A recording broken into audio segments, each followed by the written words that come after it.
resumen pequeñito y ya miramos cifras una por una. Las cédulas de ingresos ahora se agruparán para aplicar la tarifa progresiva.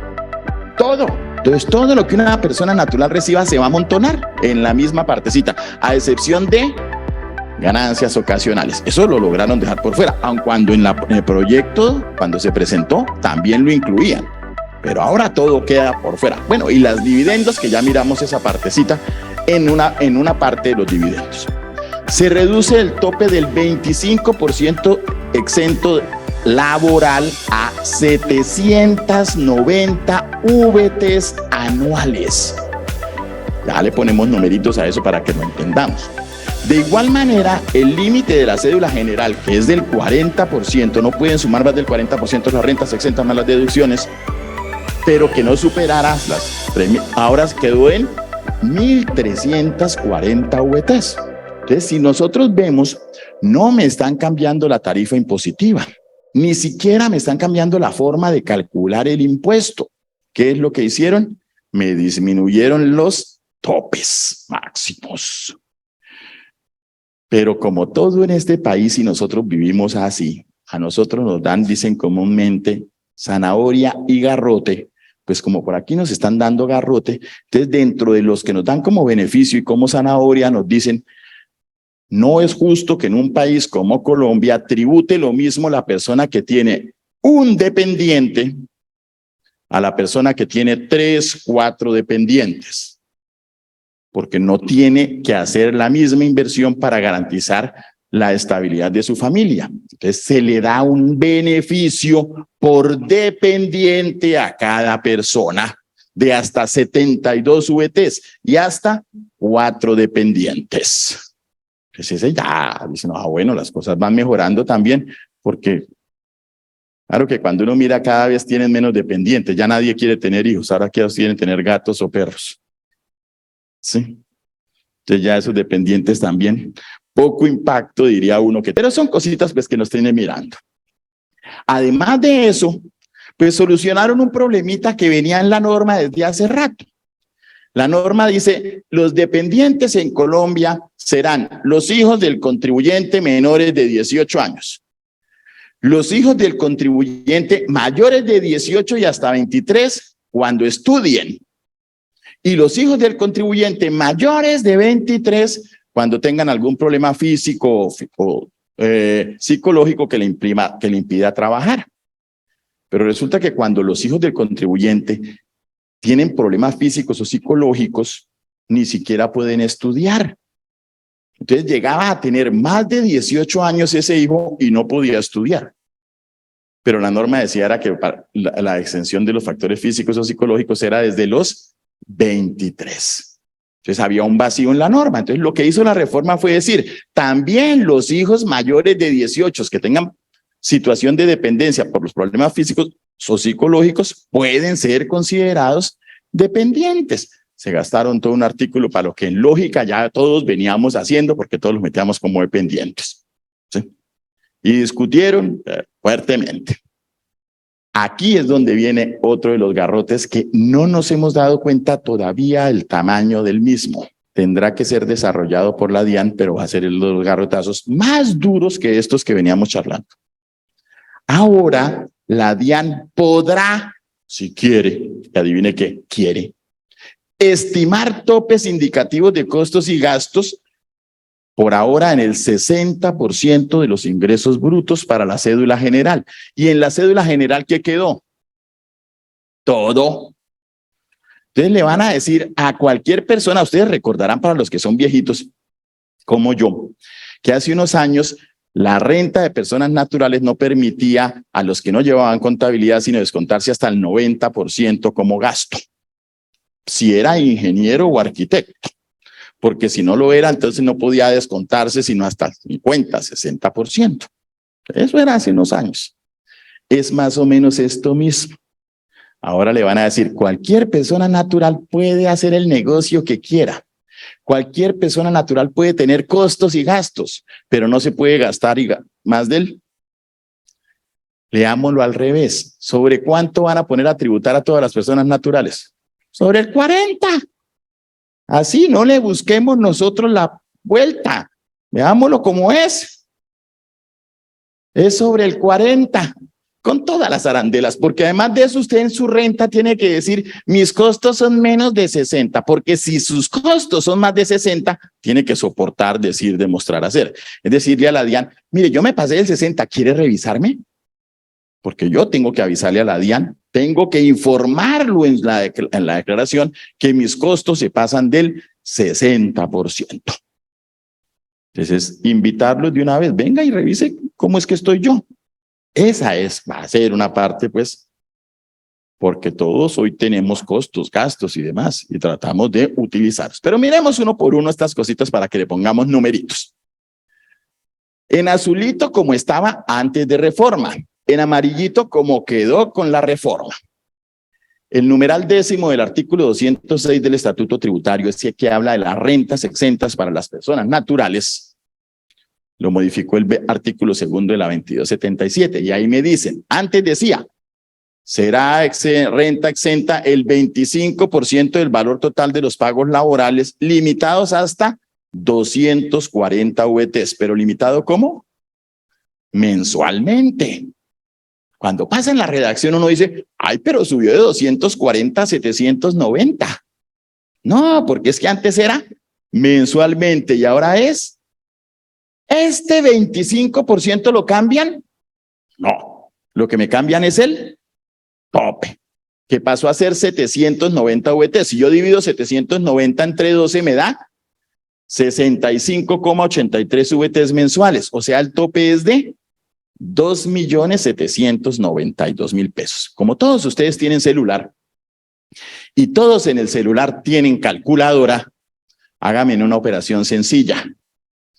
2.792.000 pesos es el máximo que yo puedo restar, pero es el 25% del ingreso. Entonces dividan 2.792.000 entre el 25% para ver cuál será el ingreso que realmente yo puedo disfrutar. ¿Cuánto les dio? 11 millones. Entonces, a todas las personas naturales que se ganen menos de 11 millones de pesos mensuales, esto no los impacta para nada. Porque el que se gane 6 millones de pesos puede restar el 25%. Y el 25% de 6 millones es 1.500.000. Y eso es menos de esto. El que se gane 8 millones puede restar el 25% y el 25% son 2 millones, que es menos de esto. El que se gane 10 millones puede restar 2.500.000, que es menor a esto. Entonces, ¿lo ha impactado para algo? No. ¿A quién se le da el garrotazo? Al que se gane más de los 11 millones de pesos. Porque mientras esa persona podía disfrutar de una exención mayor, ahora no. El problema es que nuestras estadísticas dicen que el 97% de la población colombiana se gana menos de 3 salarios mínimos. O sea, afectaría proporcionalmente ¿a cuántos? A muy pocos. Dice uno, el problema es cuando uno está en ese paquete, que ya no le gusta. Pero nos damos cuenta entonces que el impacto, si bien uno mira aquí, sí, uy, pero ¿cómo le bajaron? Claro que le bajaron. Pero el objetivo que era buscar una proporcionalidad, dice la norma, también procede, porque es que la norma dice en pagos ¿qué? Después dice, también procede en relación con la renta de trabajo que no provengan de relación laboral o legal y reglamentaria. Antes decía, también procede para las personas que reciban honorarios, servicios y compensación de servicios personales cuando declaren que tienen menos de 2 personas a su cargo. Lo eliminaron esa partecita. Y van a ver el impacto que va a tener todo eso a futuro. Pues a futuro desde el 1 de enero de este año. Porque ya se considerará renta de trabajo cualquier ingreso que no sea, siempre y cuando sea una prestación de servicios personales. En resumen, y lo vamos a ver ahorita, pero es para que lo vayan pensando y masticando, Ya a ninguna persona natural que preste servicios personales yo le puedo hacer retención del 4, del 6, del 10 o del 11, porque todos quedaron contemplados dentro de este paquete y se le aplicará rentas de trabajo. Pues todas las personas, ya no es que usted tiene 2 o más empleados, usted qué tipo, no, todas las personas naturales quedan ahí metidas en ese baile. Siguiente cambio, y ese es nuevo. Bueno, nuevo no. Ese, algo que veníamos sufriendo algunas personas con los clientes. Para efectos de pensiones, la norma dice son exentas las pensiones mensuales hasta por 1000 VTs. Únicamente quien reciba más de 1000 VTs mensual de pensión paga impuesto.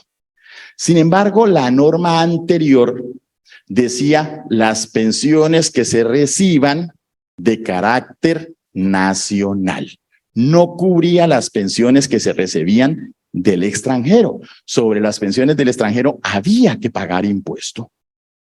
Ahora lo que hizo la reforma fue que dijo, el tratamiento del numeral quinto, pensiones, serán aplicables a los ingresos derivados de pensiones, ahorro para la vejez en sistema de renta vitalicia y asimiladas obtenidas en el exterior o en organismos multilaterales. O sea que ahora los pensionados, sin importar de dónde viene la pensión, si es nacional, si es extranjera, si corresponde a renta vitalicia, si fue que hizo un sistema de ahorro para la vejez o lo que sea, si recibe menos de 1000 VTs mensuales, no pagará impuesto. Entonces, en lugar de grabar las pensiones, lo que hizo fue ahora las que estaban grabadas también desgrabarlas. ¿Sí? Ahí dejamos. Entonces, estarán todas las pensiones, tanto las que se reconocen en Colombia como las del exterior. Y también aclaró y dijo, las indemnizaciones sustitutivas de pensión, esa que cuando la Colpensiones le dice, tome, yo le doy una indemnización sustitutiva de pensión, eso también será exento. Y en cambio, cuando usted está en el fondo de pensiones y tampoco logra pensión, que el fondo de pensiones dice, yo le devuelvo su saldo de ahorro pensional, también continúa siendo exento. Es decir, nada de lo que se reciba por un concepto pensional será gravado. Una ventaja pues para todos los pensionados. Me modificaron el parágrafo quinto del que hablábamos ahorita. Antes decía, la exención prevista en el numeral 10 también procede en relación con honorarios, personas que presten servicios y contraten a menos de 2 trabajadores. Ahora lo que dicen es, también procede a las personas que reciban rentas de trabajo que no estén vinculados laboralmente. Pero ojo, recordemos que nuestra corte falló y dijo que a las personas que estuvieran en la cédula rentas de trabajo también podían tener costos y gastos. Pues que ellos podían restar los costos y gastos.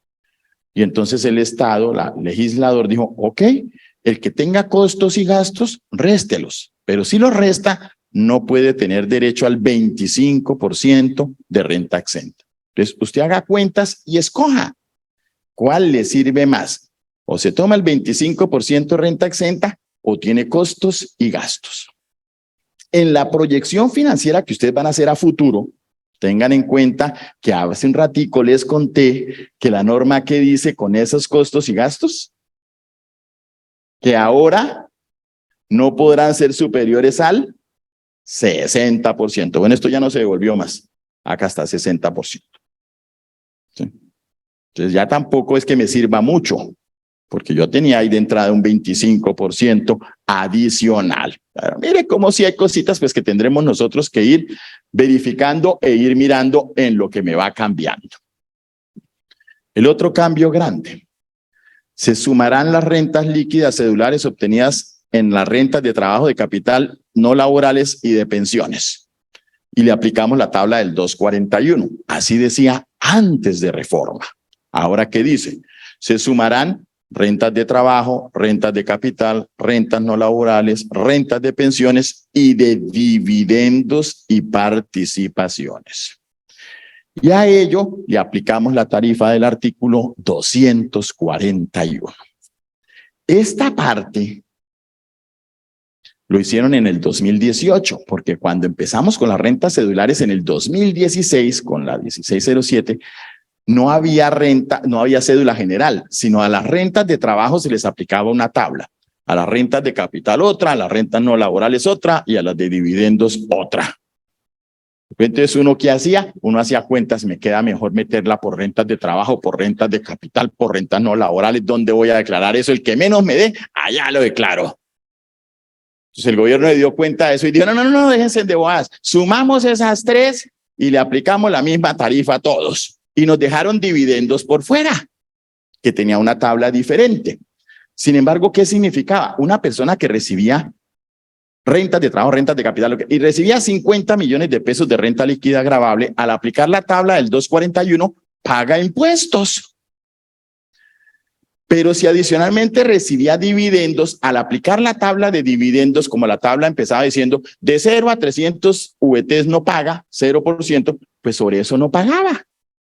Ahora esos dividendos tiene que sumárselos a los 50 millones y como ya estaba pagando, entonces adivine qué.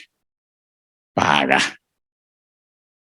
Que ahora va acumulando. En el momento en que la base suba, se disminuye, ya automáticamente el que pagaba ahora va a pagar más.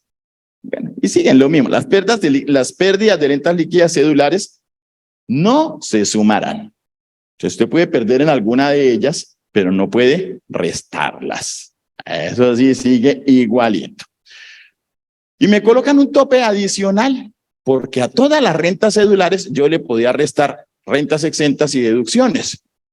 Antes me decía, pero no puede la suma de esos pasarse del 40, que no puede ser superior a 5.040 VTs. Ahora me dice, no, sigue siendo el mismo 40, yo el 40 no se lo toco. Lo que pasa es que no puede ser mayor a ¿cuánto? Pasó de ser un tope de 213 millones a ser un tope de 56.800.000 a VTs de este 2023. Sin embargo, si hacemos la misma operación, estos 56 millones, si son el 40%, pues estamos hablando de que el 100 son 218 millones, 215 millones de pesos, que equivale a más de 10 millones de pesos mensuales de ingreso. Al que se gane casi 20 millones de pesos mensuales, no le impacta para nada este cambio. Este cambio será únicamente para el que realmente reciba plata. De esto no nos vamos a ver impactados. Pero ojo, nuestra preocupación no debe ser el que no se ve impactado. ¿Quién es el que debe preocuparnos? El que se ve impactado. Entonces, si usted tiene clientes que sabe, personas naturales que se ganan más de 10, más de 20 millones de pesos al mes, usted tiene que decirle, para el año 2023 su situación tributaria se puso de para arriba. Y en este año váyalo convenciendo y váyale diciendo, porque cuando se presente la renta del 2023, pues el susto no sea tan grande. Entonces, que sepa que empezamos a vivir sabroso. ¿Sí? Pero no que nos lleguen allá con esos cuentos de que yo ahora no sabía y qué hay. Y esta es la zanahoria, esta sí es la parte bonita. Sin perjuicio de lo establecido en el inciso segundo del artículo 387 del Estatuto Tributario, el trabajador podrá deducir, en adición al límite establecido del inciso anterior, 72 VTs por dependiente, hasta por máximo 4 dependientes. Ahí hay varias cositas para contar. Porque tiene uno que leer despacio, volver a mirar y echar para atrás y mire para todos lados, porque tiene una redacción que es bien complicada de esa partecita. Primero, esa reforma está modificándome el inciso segundo del numeral tercero del artículo 336. Ese artículo 336 en su numeral tercero habla de deducciones en renta. No habla de retención en la fuente. Por lo tanto, esto no debería tener impacto en el cálculo mensual de las retenciones en la fuente. Únicamente cuando lo utilizaría yo, cuando presente la declaración de renta. Lo otro que alcanza uno a leer e interpretar, esperando que los de la DIAN interpreten lo mismo, es que la norma dice que esto es en adición. Quiere decir que yo podré restar el 10% que ya restó ahorita por dependientes y adicionalmente esta parte. Es decir, no es que haya perdido el 10% de dependientes, porque es en adición. Adicionalmente me dice, en adición al límite establecido en el inciso anterior. Y cuando uno va a mirar el inciso primero, el numeral tercero, el artículo 336, ahí dice que el límite es del 40% en rentas exentas, ese que estábamos mirando antes, ¿sí? En rentas exentas y deducciones. Entonces, como es el límite, significa que esta partecita no estaría cobijado por el límite del 40%. Entonces, ahí sí vamos a tener realmente un beneficio. Bueno, vamos a tener un beneficio, no van a tener un beneficio ¿quiénes? Quienes tengan más de un dependiente. Eso sí, si ustedes miran ya en exógena de este año, en el formato 2276 de exógena de este año, las nuevas columnas, una de las nuevas columnas dice allá, tipo de dependiente y número de identificación del dependiente. En otras palabras, no es solamente diga, yo tengo un dependiente. Si ustedes miran los formularios de declaración de renta en los últimos 2 años, en la parte final, ¿qué teníamos que registrar allá? El dependiente. En el formulario no sale, solamente dice allá que se tiene dependiente, que es un hijo, que es la mamá, que es lo que sea, pero no pide nada. Ya en exógena me piden que dé ahora sí el tipo de documento de ese dependiente. Pues esto también me imagino que a futuro lo irán a solicitar para ver si es cierto que tiene 3, 4 dependientes. Y siguiendo las normas de siempre de dependientes, una que es a la que menos caso le hacemos. Ningún dependiente podrá ser solicitado simultáneamente por 2 contribuyentes. Es decir, no es que el mismo hijo lo declare la mamá, el papá, la madrastra, el hermano, el tío, el abuelito, porque es que todos lo ayudan a sostener. Sí, no, solamente uno puede restar esa partecita.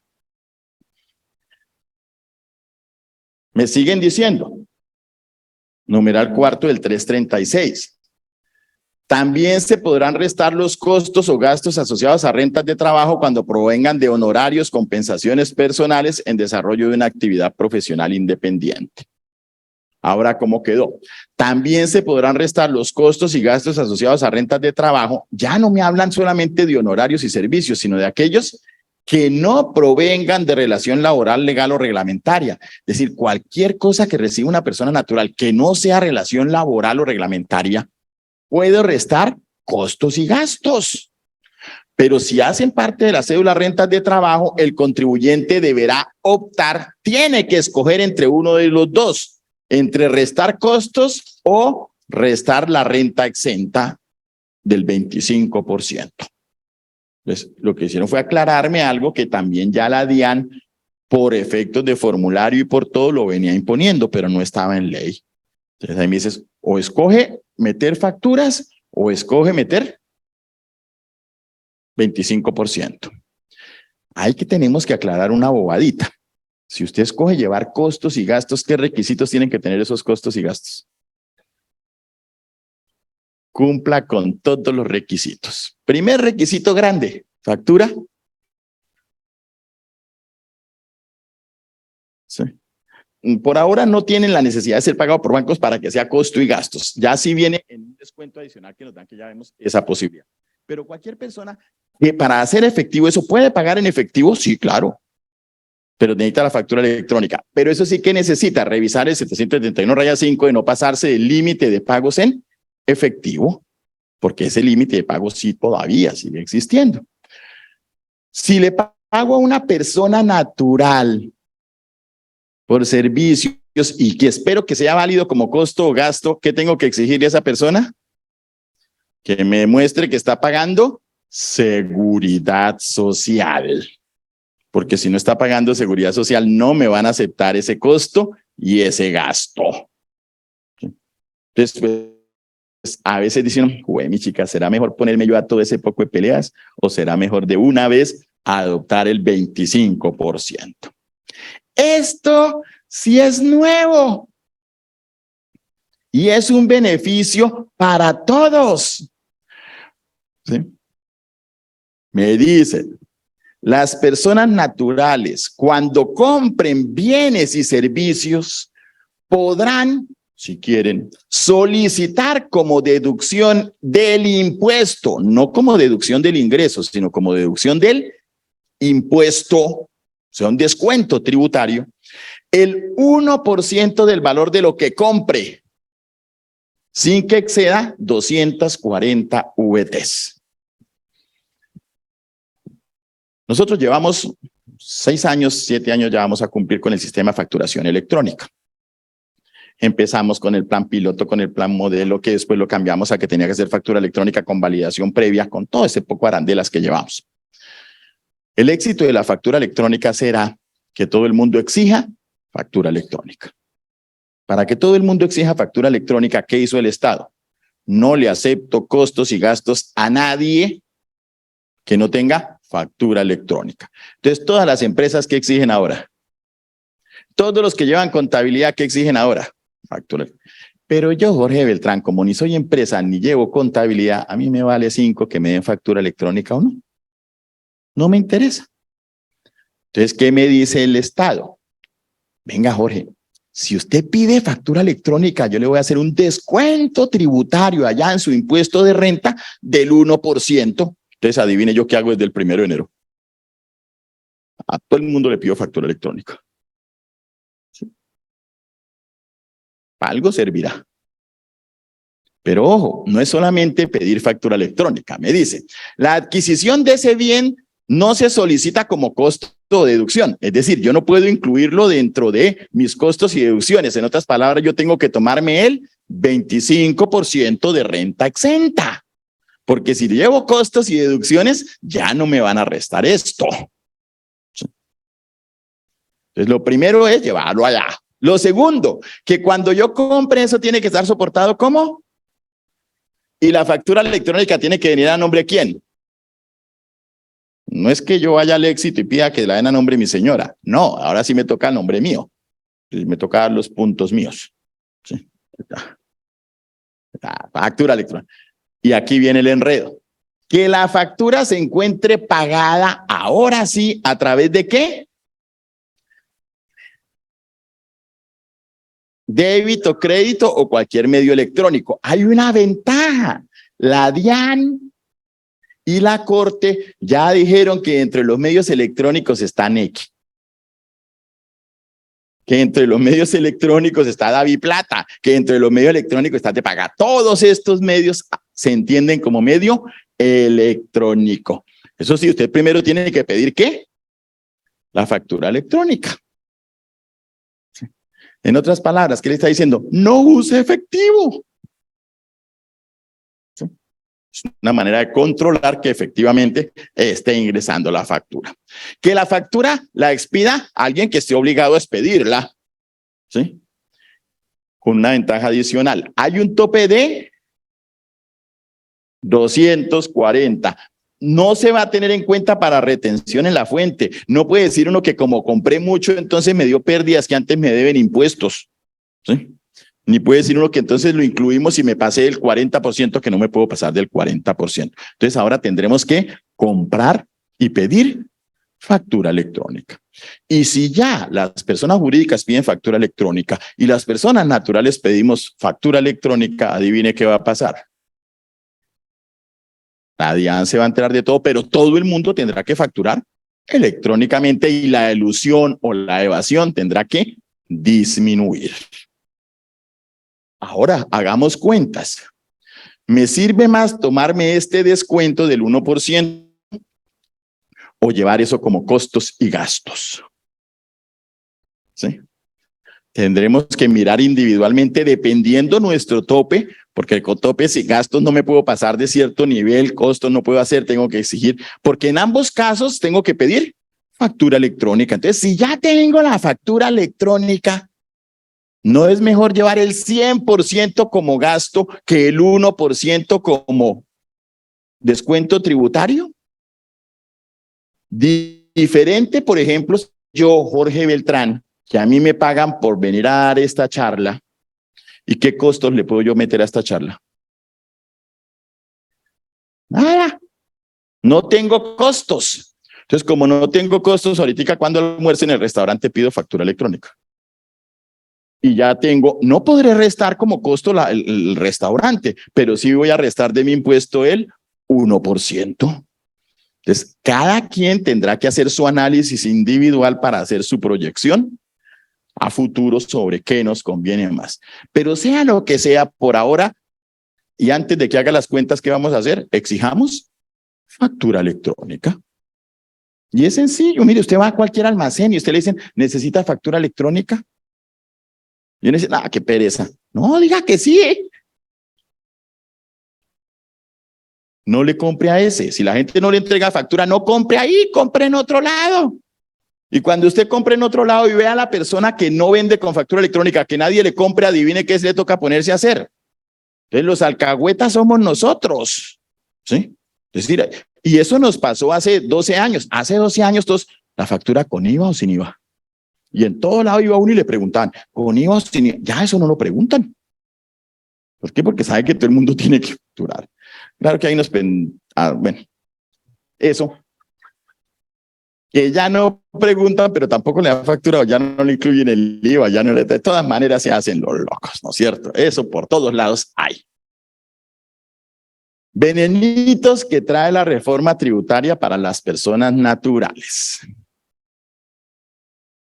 Artículo 29-1 que lo adicionó el 59. Como lo adicionó, eso no estaba antes. Esto estaba antes en la legislación laboral, pero no estaba en la legislación tributaria. En la legislación laboral siempre decía, para efecto de prestaciones sociales se deberán tener en cuenta los pagos en especie y se entenderá como pagos en especie todo lo que se ha entregado por... Ahora dice exactamente lo mismo, pero desde el punto de vista sobre la renta, constituyen pagos en especie y deberán reportarse como ingreso a favor del beneficiario a valor de mercado los que efectúe el pagador a terceras personas por la prestación de servicios o adquisición de bienes destinados al contribuyente o a su cónyuge o a personas vinculadas con él por parentesco dentro del 4º grado de consanguinidad, 2º de afinidad, único civil, siempre y cuando no constituyan ingreso en cabeza propia de las personas y no se trate de aportes que por ley deban emplear los pagadores de la SENA, bienestar familiar, caja de compensación. Entonces, ¿qué significa? Que si usted ahora, si usted tiene contratado al gerente de su empresa y al gerente de su empresa le dice, yo le pago 5 millones de pesos de sueldo y le pongo carro,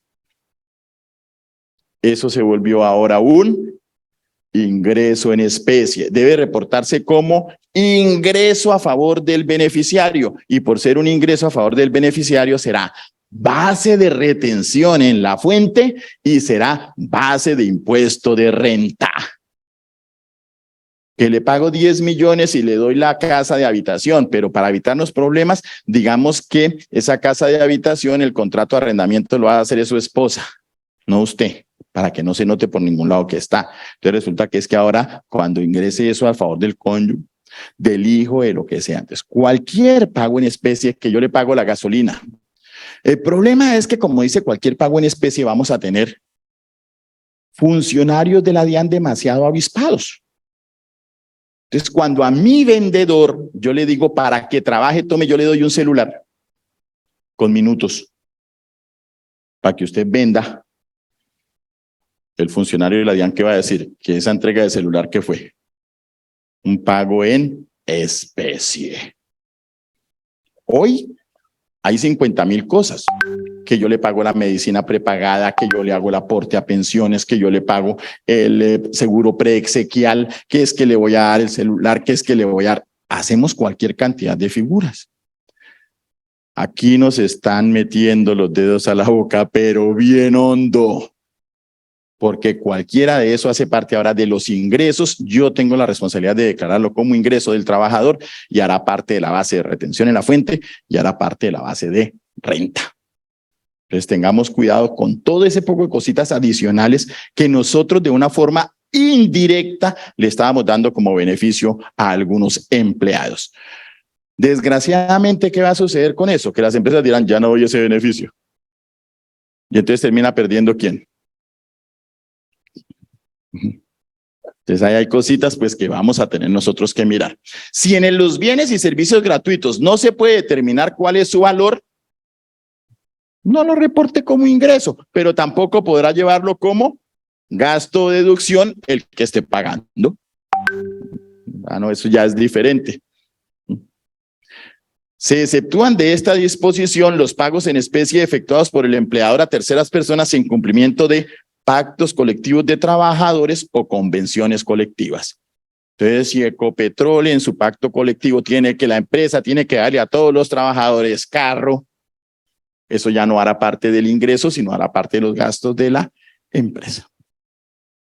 Porque así está en el pacto colectivo. Entonces, ahí ya irá uno. Uy, entonces como empresa montemos sindicato y montemos pacto colectivo para seguir gozando el beneficio. ¿Sí? Y que eso no nos impacte. Entonces, estas cositas que parecen que cuando uno las ve no tiene realmente mucha gravedad y desafortunadamente de los que poco se ha nombrado o se ha dicho en la parte general de lo que nos trae reforma, son los que nos puede llegar a impactar a nosotros de manera general mucho más grande y mucho más puntual. Y aquí viene ahora sí en cifras la partecita que yo les había contado. Para efectos del 336, costos y gastos, la DIAN podrá estimar topes indicativos de costos y gastos deducibles. Para la renta de trabajo, si usted en rentas de trabajo quiere meter costos y gastos, estos se estiman en el 60%. Entonces ya no es de que yo estoy en rentas de trabajo, pero tengo en facturas el 90%. Naranjas. No puede llevar sino el 60%. Si usted se pasa de ese 60%, deberá indicarlo expresamente en el formulario de declaración de renta de manera informativa, para lo cual la DIAN incluirá dicha casilla en el formulario de la declaración. Es decir, en el formulario de la declaración habrá ya una casillita de yo me paso del 60% y debo marcar sí, sí me paso, si no me paso pues me quedo calladito. Pues entiende que estoy dentro de lo normal. Los costos y gastos deben encontrarse soportados con factura electrónica, con nómina electrónica o con documento equivalente y serán deducibles siempre y cuando cumplan con todas las condiciones correspondientes. Por ahora, ¿qué me está diciendo la norma? Que habrá topes de costos y gastos, pero que por ahora ya es para rentas de trabajo. Para las demás, en algún momento la DIAN también puede llegar a colocarle topes. Será la DIAN la que determinará cuáles, a quién y de cuándo. Por ahora le dijeron es para las rentas es esta, pero usted, la DIAN, puede estimar topes. Si usted se pasa del 60% y no le cuenta a la DIAN, no marca ya la casillita de que sí, está incumpliendo con la obligación de informar. Y por incumplirlo le aplicarán la sanción de que trata literal de numeral primero, artículo 651 del Estatuto Tributario. La sanción es de exógena. Entonces no se les olvide marcar en el formulario si se llegan a pasar. Sí, porque hay cositas por ahí que vienen. Esta norma puede ampliar a la DIAN a nuevos documentos y a otras cosas que a futuro como tal determine. Ojo que esto también impacta. Esto también nos lleva a nosotros en todas las condiciones y en todas las circunstancias de lo que viene sucediendo para con nosotros como personas naturales.